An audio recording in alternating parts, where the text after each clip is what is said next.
Hey everybody, this is Chelsea Schaefer. And Caitlin Gustov. And this is The Score, the official podcast of the sport of team roping.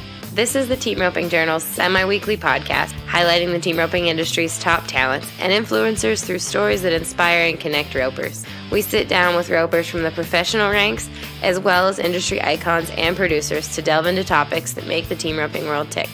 This is season 2. It will feature even deeper interviews, storytelling, and issue-based coverage, and we are so excited you're here.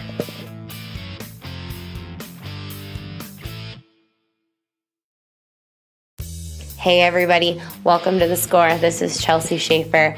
First, before we get into this great episode with Rhen Richard, I wanted you all to do some housekeeping. If you've been just kind of seeing our Facebook posts about The Score and then clicking listen and just kind of catching up with us that way, I want you all to do me a favor.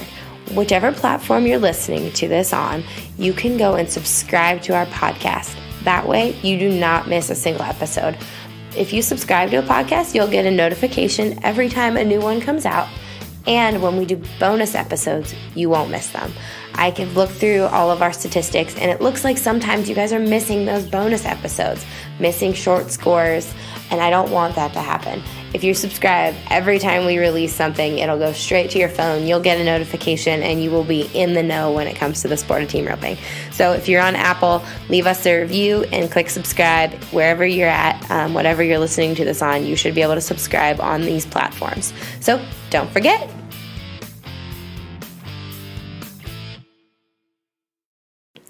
All right, everybody. This week, we've got Rhen Richard, $1 million cowboy from Roosevelt, Utah, who's an all-around hand. Last year, he qualified for his first Wrangler National Finals Rodeo in the heading with Quinn Kesler, and then in the tie-down roping. Richard, who was the Resistol Rookie of the Year on the heel side in 2008, grew up in Utah playing sports and team roping. His focus has been on the all-around since an early age, and in 2018, he came so close to a gold buckle, thanks to strong performances in the average in both the heading and the tie-down roping at the finals. On this week's episode of The Score, he's going to talk about that finals and his motivation going forward. Man, I'm a big Trevor Brazil, Tough Cooper fan, of course, but I loved seeing Rhen's name in the race this last year. It was so much fun to watch, and I know I was rooting for Rhen to keep things interesting and stay in the mix, so I'm really glad we got to talk about that experience on this episode. Also, Rhen's great horses have been such a huge part of his success, and he's got some fancy ones. He's had some really flashy ones over the years, and he tells us how he likes them to ride around and how he keeps them healthy. If you remember, during the NFR, we did a story on his Canadian-rooted buckskin horse, Festus, and Richard's going to talk about that horse's evolution and what else is going to be in his rig come this summer. And that's when he's going to kick off his partnership with Florida's Clint Summers. Now, we recorded this episode at the Cinch Timed Event Championships, so I loved getting to talk to him a little bit about that, too. Listen to it, enjoy, leave us a review, and thank you all so much. I will talk at you next week. Well, welcome to The Score. Yeah, glad to be here. Thanks for being on it. Well, how are you today, Rhen? Good. And yourself? A little sore. A little sore? A little sore. Because we're at the timed event now. I don't know when this episode's going to necessarily launch, but we're at the timed event, and how are you sitting on after 2 rounds? Not very good. I had to double jump my first bulldog and steer. I think I was 40 on him, and then yesterday I took a 60 in the bulldogging. Yeah. So, but the steers they're strong.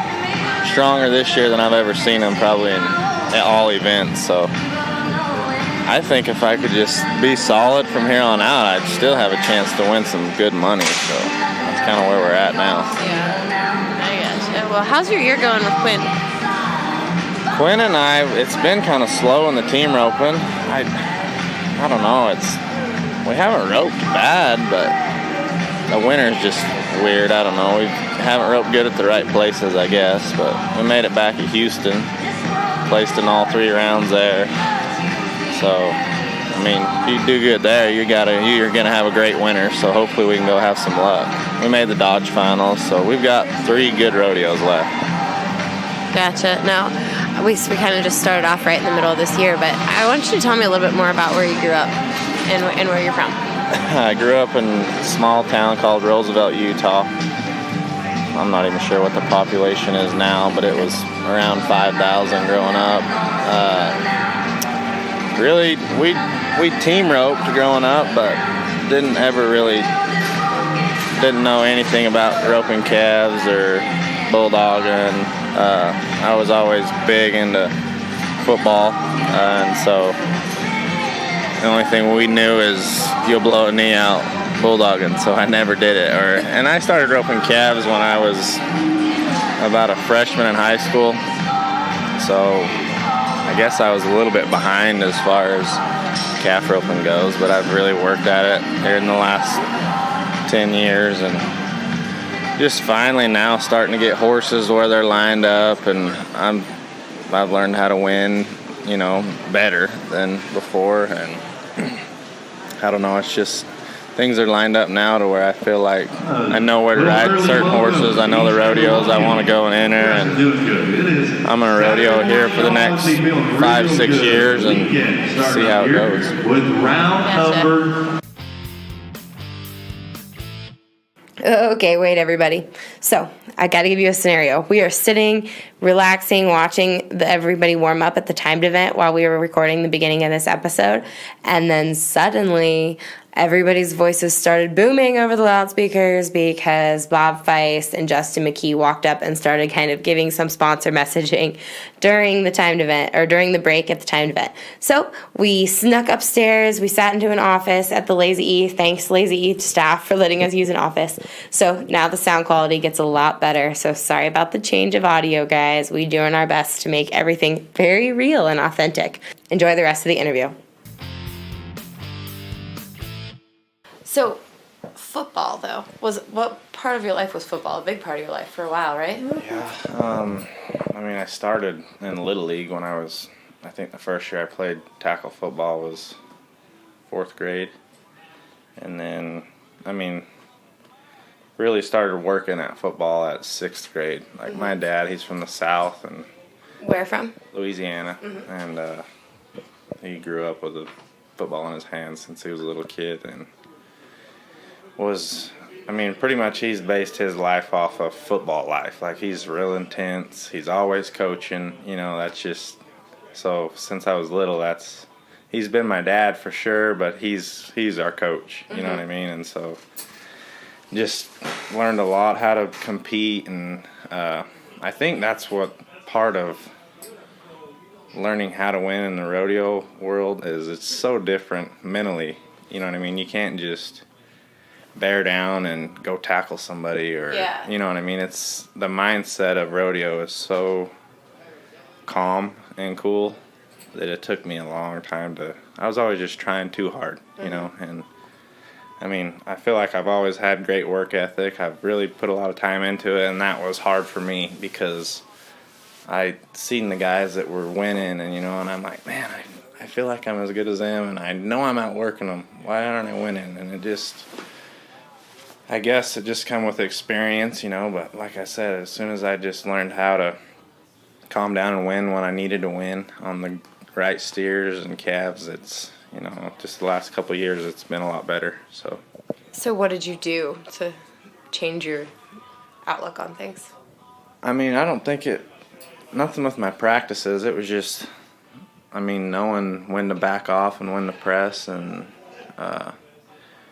just like having a few breaks here and there to get a guy's confidence, like just making the NFR last year, it helped me a lot because it was always in the back of my mind, like, man, am I good enough? Like, I think I'm good enough, but maybe I'm not. And to finally make it in 2 events and then to go out there, and really I had a mediocre finals in my mind, and I won $140,000. So I won second in the average, and I feel like there was 4 or 5 runs where I should have won first, second, or third and didn't. So it was a big deal for me to be like, all right, I need to sharpen up here and there and change a few things, and I'm right there.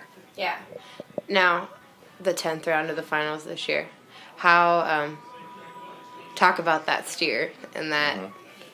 Well, I kind of pondered on it all day on what I needed to do, and I know it's it's one of them games that's hard to have a game plan before. I mean, you have to react, and that's kind of what it is. But I knew that for me to have a chance to win the all-around and to beat Trevor Brazil, I mean, and I'm not being that arrogant. I just, how many times are you going to have a chance to beat Trevor in the all-around? And instead of backing off, and not backing off, but instead of just going and catching like I knew I needed to do to win another $30,000 in the team roping, I went at that steer to try to win first or second in the round. And the steer that we had was strong.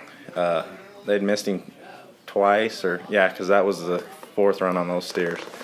They'd missed him twice, and the other run, Aaron and Trey run him. They were like 7 on him. Like, he was strong, but I got a good start, and I took a good shot, just split the horns. But, I mean, heck, I wouldn't change a thing. You know, I don't know what it would have done if I would have won the round, but at the time I was only 40 or 50,000 back, and I was winning second in the average in the calf roping and third in the average in the team roping. So it could have went either way. If they don't win nothing and I place in both rounds, I win the all around. So that's kind of how I went about that last steer. Now we're at the timed event. We're talking about your chance to win the all around. How important is the all around over the individual events to you? Like, where do you rate that? Well, I've always been a big all-around guy. Like, I mean, Trevor's my hero in the rodeo world. He's just, to be that good at that many events, I mean, I don't care what anybody says. That he's amazing. And for me to go to the NFR this year and see what it's all about, like, it's not just go out there and have fun and you made the NFR. Like, it's a grind, you know? I mean, 5th round, I was like, can we just be done? Like, I'm wore out. My horses are getting sore. Like, it's work. And for him to do it as long as he's done it and be that successful, man, he's amazing. Is tripping in your future? Yeah, I bought a horse. You did? This winter, and he's just a old campaigner. I knew if I didn't buy one that I was just going to keep putting it off. And, yeah, I'm going to practice. And then it's just so I bit the bit, bought a horse. So now at least it'll give me some reason to practice throughout the year. It's just, I mean, I rope the horns every day, but it's the angles, you know what I mean? The angles are different in tripping, and I think I just need to do it. So I'm excited about that. Talk about your switch from heeling to heading. I'm sure we've talked about this a lot, but why did you make the switch, and yeah, what went into that decision? In my mind, and I don't want this to sound arrogant when I say this, but I felt like I could make the NFR heeling, but I didn't feel like I was getting that tier of guys that were the top headers. They were lining up to rope. And I had good partners. I'm not saying I didn't, but I was young when I first started, and I had good partners right off the bat and got close and didn't. And that was kind of hard on me just because I was young, and, I mean, I didn't really know anything about the rodeo world, so the whole traveling and all that just kind of had me beat down. And then we got to a point to where every header I roped with was riding our head horses, and my brother at the time had kind of quit roping, and heck, I would practice on the head horses, keep them sharp, and then they would ride them at the rodeos. And I knew that if you head good, you can get good heelers. You know, if you heel good and you don't have a good header, you're kind of at the mercy of them. And I just thought if I put the time and got the horses that I could do it. So I gambled and tried it, and I think this is my 4th year heading. So I heeled for about 5 years, and now this will be my 4th year heading. I made the NFR my 3rd year. So if I can just keep head horses, and I mean, I'm still learning a lot about heading, so hopefully it'll be good. Hey guys, this episode is brought to you by U.S. Rider Caitlin. How does my husband handle it when I run a truck out of fuel? Not very well. Not very well. And when I do run our truck out of fuel on I-25, I remind him, and it's no big deal, we have U.S. Rider. And he's not nearly as impressed with that as I am. But either way, U.S. Rider does come and save us on the side of the highway. My husband has run out of fuel. You've heard that commercial before. He's done it. But there are a lot of wives out there who may run out of fuel, may blow a tire. There's a lot of guys out there that may run out of fuel, may blow a tire, may have any level of accident that you might think of. And U.S. Rider is so handy. It is the roadside assistance program of the equine industry. They have been our sponsor since the beginning of the Score podcast, and we so appreciate them. And because of that, you've got a new promo code for 2019 so that you can get 2 free months of U.S. Rider service if you mention promo code TRJ19. That is promo code TRJ19. All you've got to do is go to usrider.org. When you sign up, you log in to join or renew. You enter in TRJ19. That's your promo code. You get 2 free months of towing, repairs, battery assistance, anything you need, flat tires, lockout service, fuel, oil, or water delivery. And you get enrolled in the Winner's Circle Advantage benefits and discounts. With that code, TRJ19, you get 2 free months of it. usrider.org.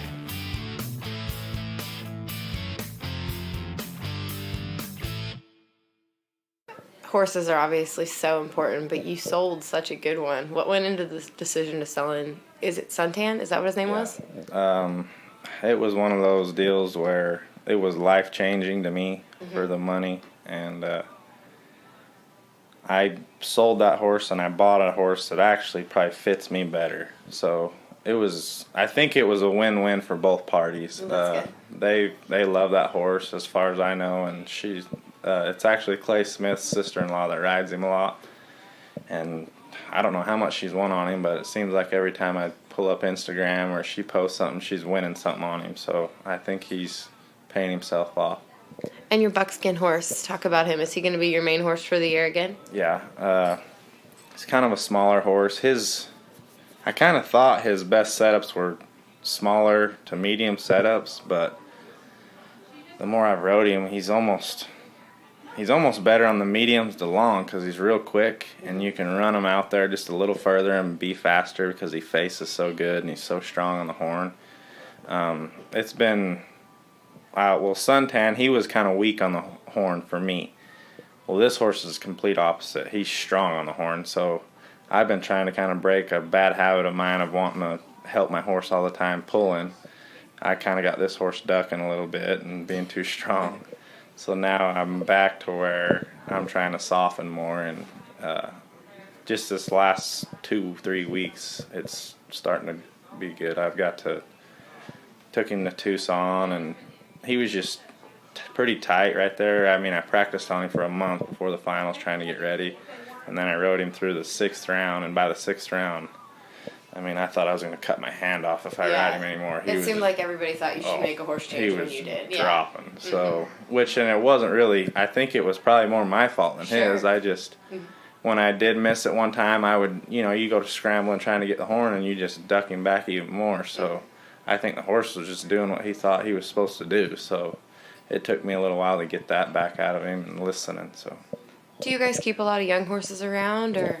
Yeah, my dad and grandpa, they've been in the racehorse business off and on for the last 10, 15 years. So since I've started heading, I've tried to kind of keep 1 or 2 around. But I'm at the point right now in my career to where I want to do everything I can do to put me in a spot to be successful. So I've tried to kind of slow down on the young horse deal and really just focus on trying to find horses that I can rodeo on right now and put my time into that. So that's kind of where we're at. So what do you like in a head horse? What do you look for in one?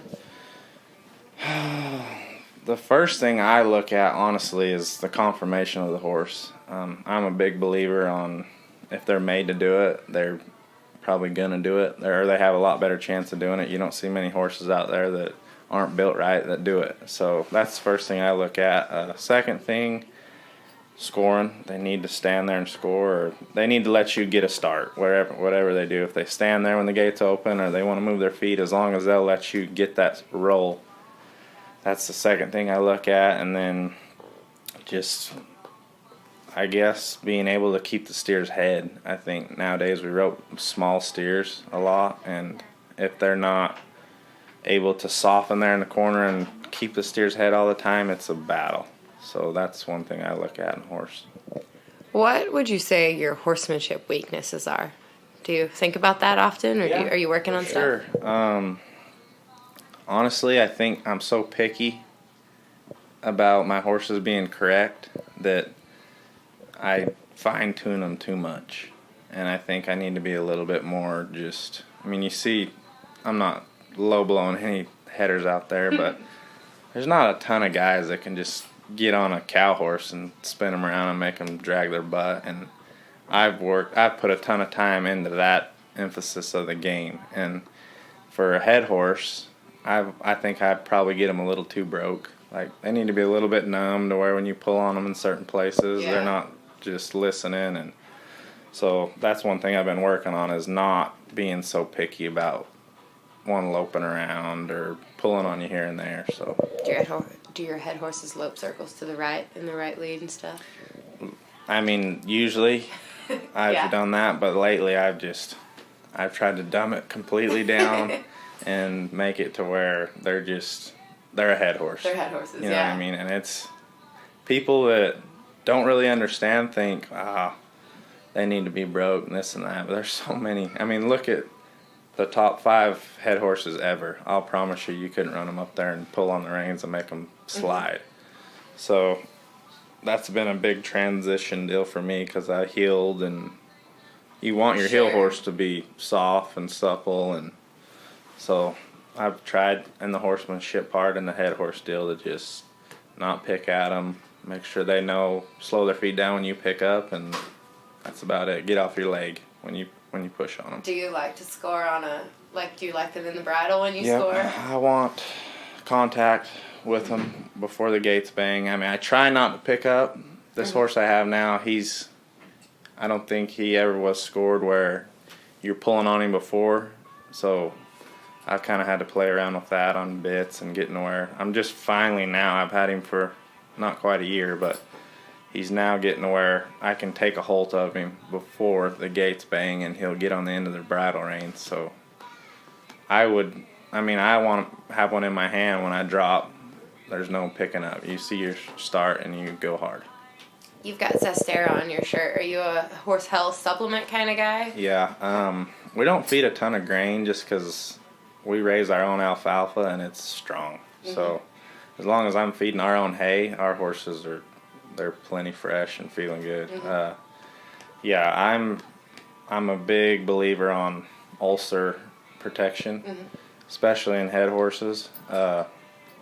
So it's either Zestera, or I think if a horse has chronic ulcers, I'll go to the GastroGuard and try to fix it. And then the Zestera has been really good. Like even our race horses, we've kept them on the Zestera, and it's been really good for our program. Have you had ulcers in the past on head horses that you've had to deal with? Yes. Most of the running horses that I've had, they're chronic ulcer. I had to keep them on something 24/7. It's kind of expensive to do it that way, but in the long run, if they're helping you win more, it's really not. You got to look at it the right way. My good calf horse that I rode last year, I wasn't really thinking, because he doesn't look like he would ever have ulcers. He's always deep in the flanks, eats good all the time, but he was young, and I put a lot of pressure on him trying to rodeo, and I think I let him get ulcers about Nampa time, so 24th, right there the week after the 24th of July, and man, it was almost ruined him. I had to send him home. I sent him home for 3 weeks. GastroGuard brought him back out. Did good there for 2 weeks. Killed him on him, and then it just kind of slowly come back. Got to fight in the trailer, and just things when they're talking to you, you should be listening and you're not. Totally. And it was just a dumb move on my part. Big learning lesson for me. Them young horses that you're putting a lot of pressure on, just hauling them is hard on them. How old is he? He was 7. 7. So, and I mean, his best deal would have been at the NFR, and I didn't get to ride him there. I just turned him out, because he was just, I didn't know whether he was hurting still, his belly, or if he was just mentally wore out, but I didn't want to take a chance of ruining him, so we treated him with the GastroGuard. I turned him out all winter, and now we're just barely bringing him back in and getting him in shape. Just think about how many problem horses, like, probably just have ulcers, or it's the problems just started as ulcers. That's crazy to think about. Yeah, there's so many people out there that need to listen to their horse when they're telling them like that. I mean, you go to the local jackpot, and I'll promise you 75% of those horses are ulceric horses. You can look at them and tell, but people just don't really understand it. And I think the game's changing now. There's, podcasts and, social media and all these learning clinics to where these young kids have such an opportunity to learn more about the game, not just the roping part, but there's so much more that goes into it. To me, that's why Trevor has been so successful. His horses look good all the time, They feel good. They're gonna work good. It's just like a human, If you don't feel good, I don't know if you've ever had an ulcer, but I'm pretty sure I had one there before the finals, just being stressed out, and I thought, if this is what my horse feels like, I totally understand, and I had to get on the omeprazole and try to fix it, and so it's a real thing. Yeah, I get to feeling like maybe some stuff doesn't work, and then my neck gets out of whack, and I need to go to the chiropractor and get it fixed, and I'm like, I should definitely take my horses to the chiropractor. Like, that sort of stuff is so, all of those therapies seem to matter. Yeah. Well, thank you so much, Rhen. I guess I better let you go back to winning around here at the time. See if I can not get run over in the bulldog. Try really hard. Thanks, Rhen. Okay, everybody, thank you again for listening this week. Looking forward to a big, long summer, like I said. Remember to subscribe to this podcast wherever you're listening to it, because we are going to have so many bonus episodes with all the cool things that are happening this summer. We'll be at the BFI. We'll be at Cheyenne. We will be just about everywhere where cool things are happening in the sport of team roping. So I don't want you to miss an episode. I've got lots of fun, special stuff planned for you for this summer. So thank you all so much for listening. Thanks to everybody that's helped produce this episode and every episode of the Team Roping Journal. And we will talk to you next week.